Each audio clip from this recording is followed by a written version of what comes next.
วัสดีครับขอต้อนรับทุกท่านเข้าสู่ปากกีชาแนลแนวจ้ากับคอนเทนต์นี้นะครับการรีแคป A Job and a Plane EP 2อืมมาเครื่องบินนะจ๊ะ EP 2แล้วน่ารักจังเลยอ่ะน่ารักทำไงดีอ่ะเขาเสียดายที่ลูกไม่มาดูด้วยสนุกมากสนุกจริงแล้วก็เสียดายแทนคนที่ไม่มาดูด้วยจริงๆนะ อืมเนาะอันนี้ไปตามดูกันได้เลยนะครับทุกคนเพราะว่าซีรีส์มันมีความสุขจังเลยสนุกอ่ะสใช่นุกแบบสนุกแล้วในความสนุกมันก็จะมีเรื่องราวของศิลปะที่แบบว่าเอาไปแฝงเนาะไม่ว่าจะเป็นเรื่องอืมบทเรื่องภาพเรื่องแสงเรื่องสีเรื่องเพลงเนาะมันดีจังเลยอ่ะมันกลมกล่อมละมุนแล้วก็ไปเจอบทแบบ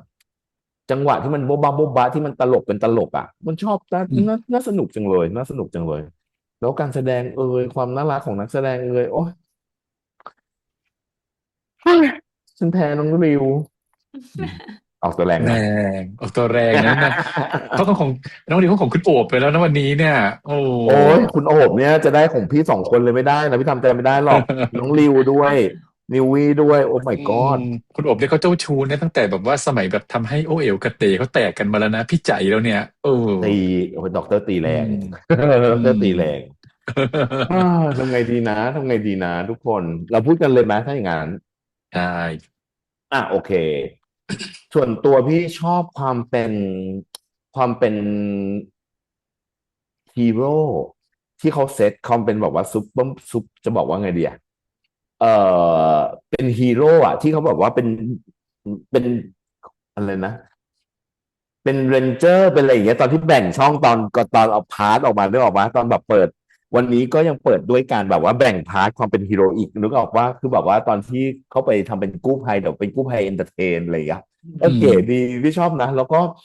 ก็มันยังเลี้ยงความเป็นฮีโร่เนี้ย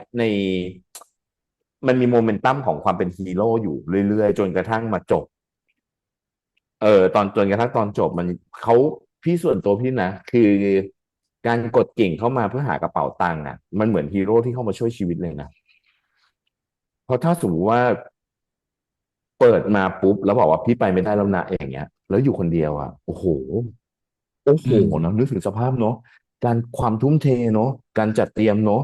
แล้วเขารู้อยู่แล้วว่าแบบซื้อลอตเตอรี่4 ใบเอามาให้2 ใบนึกออกไหมมันอืมมันใช่ไหมอ่ะ เออมันใช่ไหมอ่ะมันก็เลยรู้สึกแบบพี่รู้สึกแบบเนี่ยนี่แหละมันคือเขามีความเป็นฮีโร่แล้วเขามีความเป็นเรสคิวจริงๆการกู้ภัยเนี่ยมันกู้ได้แค่เฉพาะความแบบ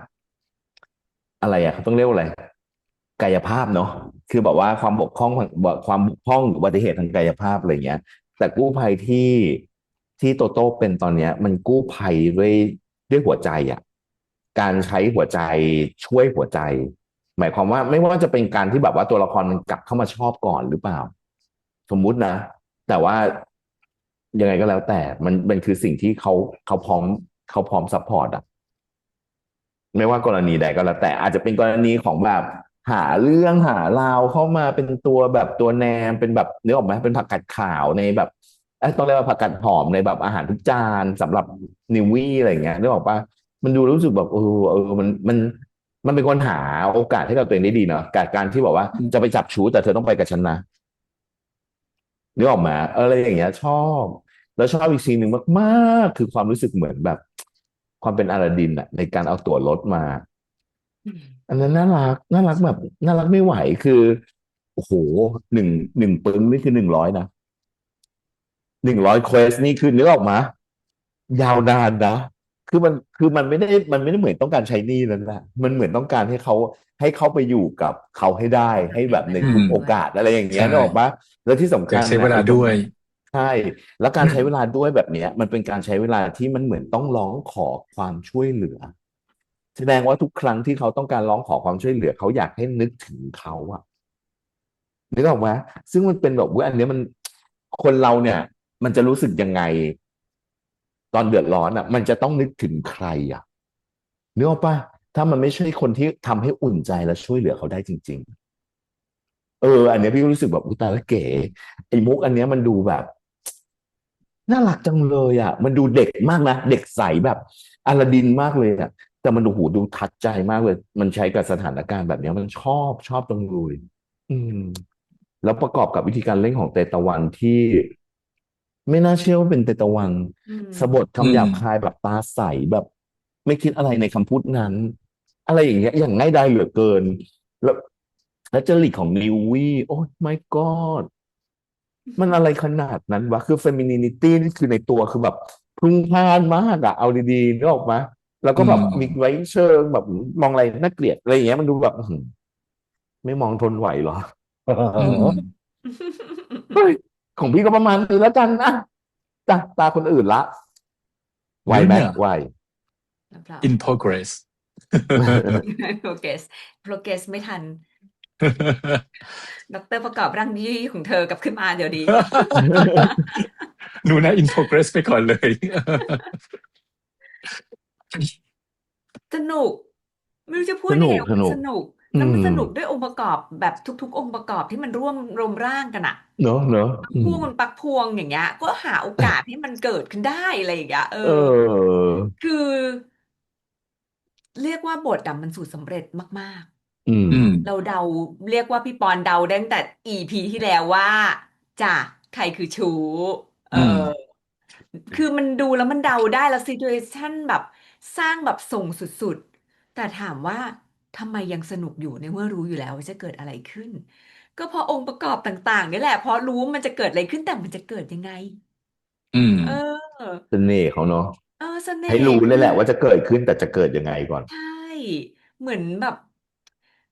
เหมือนกินผัดกะเพราจานหนึ่งก็รู้ว่ามันคือผัดกะเพราอะแต่มันเอจะผัดกลางอ แจ้งมันจะผัดไฟแรงมันจะโดนพริกมันจะกะเพราเยอะหรือมันจะอะไรอย่างเงี้ยจะเตาถ่านนะหรือเตาเออแก๊สนะออะไรย่างเงี้ยใช่ไหมอย่างเงี้ยน้ำมันท่วมน้ำมันไม่ท่วมโปะไข่ไหมไข่เยิ้มไหมอะไรว่าไปเลยอย่างเงี้ยซึ่ง ทำได้จริงแต่ EP ที่แล้วยัน EP นี้ก็ยังชัดเจนแล้ว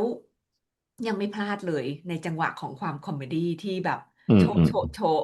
รู้อยู่แล้วว่าเดี๋ยวมัน3 ครั้งแล้วมันค่อย move on เพราะมันเป็นสูตรสำเร็จในเรื่องของการที่แบบจะขยี้อารมณ์หรือแบบอืมทำภาพซ้ำอะไรบางอย่างอะนะให้มันได้เอแต่ก็ฟเฟกต์สูงสุดสำเร็จอืมคือทำแล้วมันเกิดผลลัพธ์ที่มันควรจะเป็นอะเอออืมดนตรีก็ยังแบบถามว่าดนตรีเยอะไหมเยอะ เยอะแต่ด้วยความว่าเรื่องมันเป็นคอมเมดี้ที่จัดแล้วคาแรคเตอร์ชัดก็เลยไม่ติดถ้าเป็นอืมแบบแนวอื่นแล้วดนตรีขนาดนี้นี่จะแบบดนตรีมันจะกินซีนนะถูกไหมคือแบบอืมถ้าเป็นงานวัดแล้วไม่มีไฟนีออนไม่มีไฟหมุนอืก็นึกว่างานศพมถูกปะนึกออกปะใช่อืมคือแต่งวัดแบบว่าไฟเท่ๆคูลๆก็ดูเป็นงานสีแบบขาวดำอ่ะมันเลยแบบว่าอย่างที่ป๊อปบอกอ่ะพอมันมีเยอะๆอ่ะแต่ว่ามันเหมาะอืมันก็เลยยิ่งสมนุกอืมใช่แล้วชอบความหยอดของทั้ง2 ตัวละครเนี้ยจริง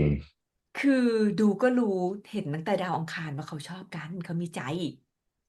แต่จิกกัดจิกกัดจิกกัดแบบว่าอารมณ์แบบก็รู้แหละลึกๆฉันก็สนใจเธออะแต่ฉันไม่รู้หรอกว่าฉันจะจริงไม่จริงอะไรยังไงคืออืมคนหนึ่งอะรู้อยู่แล้วว่าเป๊กแล้วอืมเห็นแพทเทิร์นเลยว่าเป็นผู้ให้อืคือมฉันพร้อมที่จะอยู่ข้างเธอ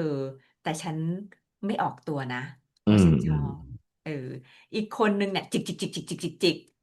รู้แหละว่าข้างในแกเล่นแต่เล่นเฉยๆอะยังไม่เอาจริงจริงจริงอืม แล้วชอบความชัดเจนของเรื่องการตัดสินใจในการใช้ดนตรีโดยเฉพาะช่วงท้ายที่เอาเพลงพิเศษเข้ามาอืมใช่อืมมันเหมือนมิวสิกวิดีโอไหมอยู่อืมๆก็ดูอยู่ปุ๊บปรับมีดนตรีมีเนื้อมีเนื้อร้องเข้ามาว่ะเฮ้ยตัดออกระเบียงแบบว่ามิวสิกมาแพนกล้องมาสโลว์ว่ะอะไรอย่างเงี้ยแต่มันได้แฮะ เออไม่ติดซึ่งแบบเก่งเก่งในการจังหวะวา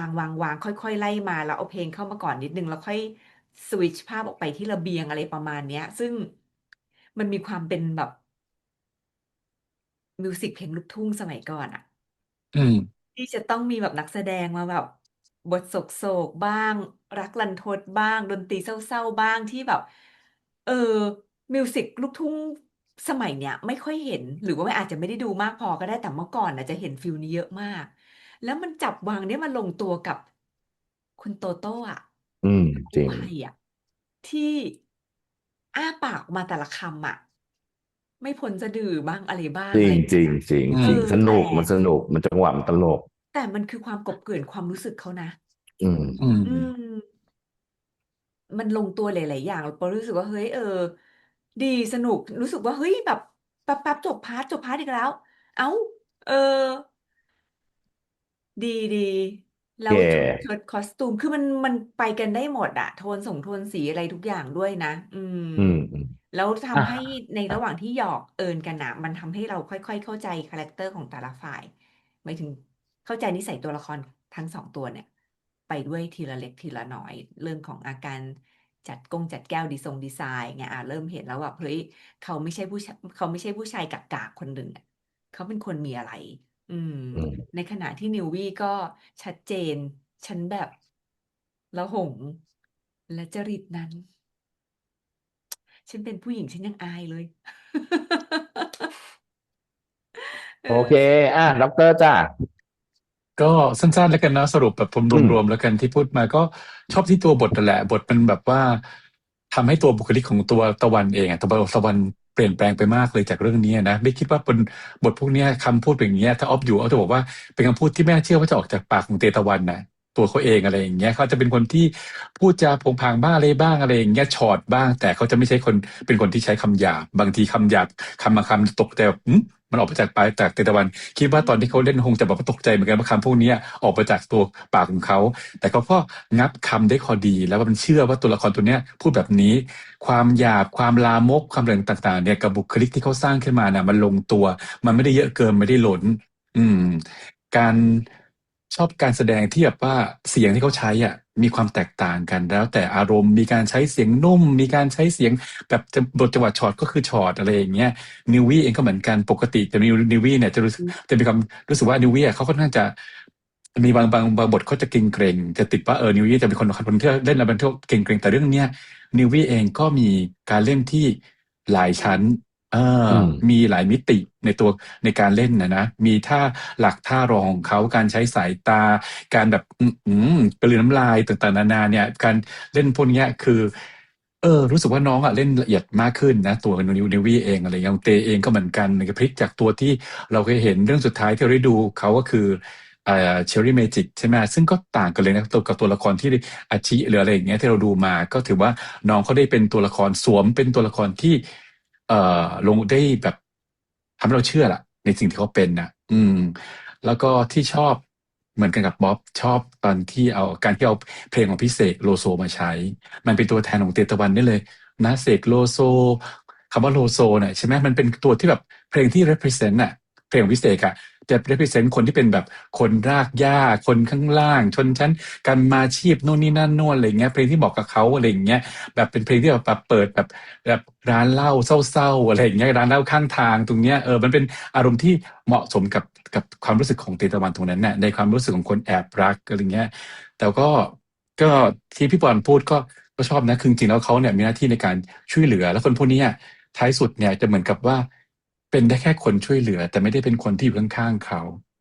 เออจะนึกถึงแค่เวลาที่แบบว่ามีปัญหามีอะไรอย่างเงี้ยส่วนถ้าเวลามีความสุขหรืออะไรอย่างเงี้ยคนนี้ก็ถูกลืมอะไรอย่างเงี้ยตรงนี้ก็อาจจะเป็นตรงเนี้ยเอามาเล่นเอามาใช้ได้เรื่องเนี้ยก็อย่างที่เราว่านะดูปุ๊บเนี่ยเรารู้แหละว่ามันจะเป็นยังไงคำพูดที่จะมาใช้เป็นยังไงอย่างเงี้ยแต่เนื่องจากว่าเขาเล่าเรื่องสนุก การแสดงก็ดีจังหวะต่างๆนานามันลงตัวเนี่ยรู้ว่ารู้ว่าเรื่องมันจะเกิดอะไรขึ้นก็ตามนะแต่ว่ามันก็ยังรักษาความสุขของมันได้ดูอีพีนี้ก็ยังอยากดูอีพีต่อไปการเปิดเข้ามาเรื่องราวต่างๆนานาต่อให้เป็น18 บวกที่ชอบอย่างหนึ่งคือมันไปไกลมากกว่าวายทั่วๆไปเนาะที่ต้องแบบอาศัยจังหวะแบบให้มีแบบมีโมเมนต์อะไรอย่างเงี้ยคือที่ตัวละครแบบอย่างเงี้ย โผล่มาในซีรีส์วายตัวละครที่มาจากแบบความแตกต่างกันตัวละครที่เราเคยดูมาที่มีความแตกต่างกันมากสุดหมอรักกับพี่วินมอเตอร์ไซค์เรื่องนี้กู้ภัยกับสจ๊วตอะไรอย่างเงี้ยมันก็เป็นมิติแล้วก็งานคุณโจโจ้เองเขาต้องบอกว่าเป็นซีรีส์ที่เป็น LGBT มากกว่าที่จะเป็นซีรีส์วายซ้ำไปเอออืมตัวละคอืมรเขาก็ไม่ได้มาสร้างตามจริตที่เป็นวายนะแต่เป็นอืมนุษย์จมอืมริงๆที่เราพบเจอได้ อื เนาะ มอืม ไป พัฒนามีความดิบมีความเรียวนะ ใช่มีความเรียวถ้าเกิดว่าตัวละครที่เป็นแบบวายเนี่ย มันจะเป็นมีความเป็นตัวละครในอุดมคติ อืม ส่วนใหญ่เป็นอุดมคติไม่ว่าจะเป็นชาติกำเนิดฐานะนู่นนี่นั่นการเล่นการแสดงเองก็จะมีความเป็นวายอยู่ แต่เนี่ยมันเป็นการแสดงที่แบบว่าคนทั่วไปที่จะเจอเนี่ย คนอย่างเงี้ย คนอย่างเตตะวันเราเจอได้ คนอย่างนี้นี่เป็นตัวเรียลได้ในชีวิตประจำวันเรามีความเป็นจริงเป็นเรียลแล้วก็เอ่อคิดว่าคนที่เป็น LGBTQ เองก็ตามเนี่ย เข้าถึงมากกว่าวายนะบางทีวายเองเนี่ย LGBTQ เองก็เด้งนะเพราะว่ามองไม่เห็นตัวเองในเรื่องนี้ แต่เรื่องนี้ของ LG ของคุณโจโจ้เนี่ย LGBTQ มองเห็นตัวเองเลย ชัดเจนมากนี่แหละ ฉันเป็นอย่างเงี้ยเพื่อนฉันนู่นนี่นั่นโน่นคนรอบข้างในชีวิตจริงอะไรอย่างเงี้ยที่จะเข้ามาเจ๊ป๋อมป๋งป๋อมแปมอะไรอย่างเงี้ยนี่แหละความจริงที่ฉันสัมผัสไปอยู่ในโลกของความเป็นจริงไม่ได้อยู่ในโลกคู่ขนานที่สวยงามตลอดเวลา ก็อยากดูอีก อยากให้มันยาวกว่านี้อีกสักนิดหนึ่งอะไรอย่างเงี้ยแต่ก็เราจะรู้นะ GMM เราก็จะติ่งนี้แหละ40 นาทีมากสุดแล้วก็นะ ฉัน อืม ก็ ฉัน รอดู ว่า อาทิตย์ถัดไป ฉันหิวซูชิ อืม โอเคครับทุกคนจริงอย่าเพิ่งอย่างทุกคนพี่เชื่ออย่างหนึ่งนะว่าอย่าเพิ่งมั่นใจว่าตัวเองแข็งแรงปลอดภัย เพราะว่าขนาดสจ๊วตหนุ่มอนาคตไกลเจอคู่ไปคนนี้เข้าไปเนี่ย รู้สึกได้เลยว่าภูมิคุ้มกันหัวใจตัวเองบกพร่องนะครับ ระวังนะจ๊ะระวังนะจ๊ะ ใช่ เอาล่ะวันนี้พวกเรา3 คนต้องขอบคุณทุกคนมากๆนะครับ กับการมาใช้เวลาด้วยกันนะครับในการรีแคปนะครับ กับหมาเห่าเครื่องบิน A Dog and a Plane นะครับ EP 2 แล้วนะครับ แล้วก็ขอบคุณมากๆก็คือการสนับสนุนนะครับ ที่ทุกคนสามารถสแกนได้เลยนะจ๊ะสแกนได้เลยนะครับ กับโยกโค้ดนี้นะครับ รวมถึงการกดไลค์ Subscribe แชร์แล้วก็มาพูดมาคุยกันใต้คลิป หรือในโซเชียลอื่นๆนะครับฝากด้วยนะครับ วันนี้พวกเรา3 คนต้องขอบคุณมากๆจริงๆนะครับแล้วเจอกันกับคลิปหน้าจะเป็นคอนเทนต์อะไรฝากด้วยนะครับแต่วันนี้ไปแล้วนะครับสวัสดี ค ค รั รั บบ ผมสวัสดีครับ สวัสดีครับ บ๊ายบาย บ๊ายบาย